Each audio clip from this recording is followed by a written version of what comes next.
বগুড়া পৌরসভায় ভিজিএফের চাল বিতরণ করতেছে। সেখানে বলা আছে যে পবিত্র ঈদুল আজহা 2025 উপলক্ষে মানবিক সহায়তা কর্মসূচির আওতায় অতি দরিদ্র, অসহায় ও দুস্থ পরিবারের মাঝে ভিজিএফের চাল বিতরণ 10 কেজি করে। ওয়ারাজ দেখা গেছে এখানে অসহায় ও দুস্থ পরিবারের সংখ্যা খুবই কম। যারা চাল পাচ্ছে তাদেরকে দেখেন কী অবস্থা, এনারা চাল নিতে আসছে।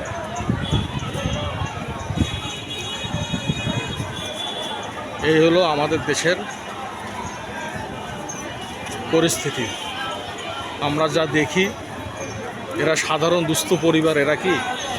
আপনাদের কাছে এই প্রশ্নটা থেকে গেল, এনারা যারা আছেন, যারা চাল নিতে আসেন, তাদেরকে কি দেখে মনে হচ্ছে দুস্থ পরিবার?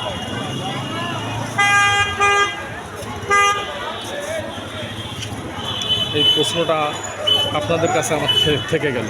ধন্যবাদ মঞ্জুরি।